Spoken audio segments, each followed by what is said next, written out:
Hey folks, it's Ben. Today we're replacing a thermostat. This controls my propane fueled electric furnace downstairs. It's a forced air system. And the reason why I want to change my thermostat is actually because of this. Up here we have a Mr. Cool heat pump, and we use this as much as we can. It runs fairly efficiently all the way down to about 10 degrees Fahrenheit. But below that, I typically just turn it off and we run on the furnace instead. Well, the issue is I can control the Mr. Cool from my phone, which means I can do it at work too, right? So here I have, I can set it's set for heat, it's set for medium fan, position 2. I can set the temperature, do all that for heating or cooling because it is a heat pump. And I can't currently control my furnace. So we kind of have it pushed into setback mode. So it's like 18 degrees Celsius, which is like 66, 65 Fahrenheit. Just so if the heat pump's not running because it's so cold outside, at least it keeps the house warm. And then if I'm here, we'll crank it up. The thermometer in the Mr. Cool can be all over the map. It's not overly reliable. So I also acquired one of these. This is one of those ecobee temperature senders. It also connects to the internet. So I actually know what temperature my house is at any time. And so I would like to be able to either know if I want to run the heat pump or if I want to run the furnace. And so I needed that internet connectivity to do that. So that's what we're doing today. I purchased on Amazon an ecobee. It's a 2025 ecobee Smart Thermostat. It's the Essential. So it's the basic unit, but that's all I need. I just need internet connectivity. We actually don't run any cooling. It's just the heating it needs to do.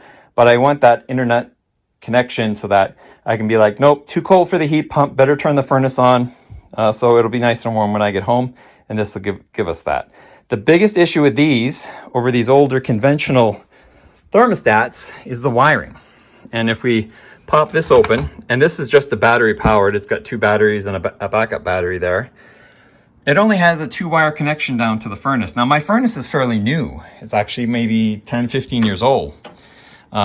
So it has all the cool connections that the ecobee have, but I only have 2 wires. And I was thinking, I could just get away with a transformer or something like this. But these newer units don't have the convenience of those connections anymore. So what I actually have done, and I'm about to pull it through now, and you'll see it when I'm done here, is some wire that's 4-conductor. And we'll be able to bring 4 conductors from the furnace because it's just below us here in the basement. It's not that far of a pull. And we can actually install this in. So right now, this is just the heat unit. So it's got 2 wires. It's got the R, which is actually 24 volts coming in, AC, so in or out, whatever. And then a little relay in this thermostat clicks when it needs heat and unclicks when it doesn't. And that's how the furnace knows to run, is it either connects these 2 wires or it unconnects them. That's it, basic system type stuff. Obviously, smart thermostats being powered need a constant power. And furnace makers for the past 20, 25 years have been doing that. They provide a common connection that allows the system to have 24 volts, even if the thermostat connects those 2 wires or not. And so that's what we're gonna do here, is we're gonna connect the R and the W, which are our heating. And then we're also going to be connecting a common. And because I had the extra wire, we're also going to connect the grounds. So this is a video of that. So what I'm going to do actually here is unscrew this off the wall. I didn't need to get a special plate because we actually took this off to paint the wall. So there's not much damage underneath. And I'm going to pull my Cat 5. This has actually been disconnected downstairs. So this is actually moot. We'll stick this. Oh, that's not really in there. We'll go ahead and stick this wires back in. And we'll take this off the wall and we'll mount we'll do an unboxing and then we'll mount our plate here. Here's the unboxing part of the video we have here. Like I said, we just got it from Amazon. Could have got it from Canadian Tire as well. But once again, we're just kind of, what big company are you going to buy it from type of thing. Ours has this green seal on the bottom, so I will cut that.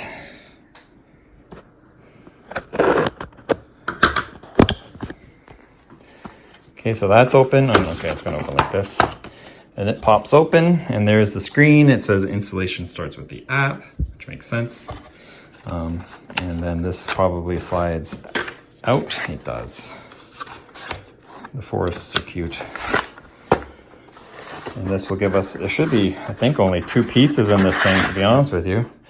That slides out, and we have our ecobee, which we'll plug in. It comes with screws, which I already have. And then here are our connections. And like I mentioned before, it's a tiny little plate, my goodness. Usually you would have an RH and an RC, of which you could connect the power to the RC if you had a 24-volt transformer and go to common and you'd be fine. But in this case, I learned that the newer ones don't have that. They just have R. And so it definitely does need power. Without lots of adapters, you can adapt your way to the way. But with 4 wires, I have the R, I have the W, I have the G, and I have the C. The Y is for cooling, and I'm not sure what the OB is for, but I don't really care either, so we're good there too. So let's go ahead and unmount the old one, which is just unscrewing everything, and we'll poke our new Cat 5 through, and then we can mount this guy here. So here's my new furnace connector. It's actually Cat 5 that we paired up, so we actually have 4 conductors here. And in your ecobee kit, you have these labels, and so I'm going to do this while I still remember who's who. So in my case here, for blue, I did common. For green, I used the ground. For the R, I used the orange because it's closest to red. And then for the W, I used the brown because in my other system, it was black. So brown, black, sure, whatever. So I'm going to take these stickers, put them on here, and then we'll place the base on and connect them. I actually used the supply screws because they were slightly smaller than mine, and they'll sit in these recesses better than like a typical sheetrock screw will. Don't forget, obviously, to run your middles through here. And now I think it's just a matter of pulling that back and plugging it in. Now, if you don't think you're qualified for that, hey, that's cool too. But just remember, guys who install security systems who they hire off the street right out of high school wire these up all the time. So you definitely have the brains to do that. And I'll probably already put it in the notes, but we have powered the furnace system down. So all these wires are dead until we hit the breaker and turn the furnace back on. Alrighty, so here we look how nice and clean and flush we are with all our connections made with our C, G, W, and R. And I've got my little unit here. Don't drop it, Ben. And we're just, looks like it might just, yeah, it has to go in straight because it's connecting into these little, the pins on the back connect to that. I wonder if that's all that holds it on. Apparently. So there. It has that little level bubble, which is horribly inaccurate. You can probably just muscle it if you wanted it to look proper. Next up, I'm going to read the instructions before we power anything up, and then we're going to power things up. Alrighty, and here's all the fun stuff. So we powered up the furnace, came over, and I'm like, uh-oh, but then it says hi. I'm like, hi, how's it going? And then it kind of, after, it takes it about 60 seconds to boot, it seems. Then it asks for, hey, you want to join the Wi-Fi? And I'm like, yeah, let's do that. So typed in my credentials and it joined the Wi-Fi. And then it asked me some questions about itself, like, are these the wires that you have plugged in? Because obviously it's self-detecting that it can. Yep, heat only. I want the furnace to control the fan. I don't want to have fan control up here. That sort of thing. And we got here. I installed the app on my phone as well. And there's a link, so it'll show a little QR code that you can shoot on your phone once you get that far in the app as well. And, you know, the app will change, so I can't really go through too much with that.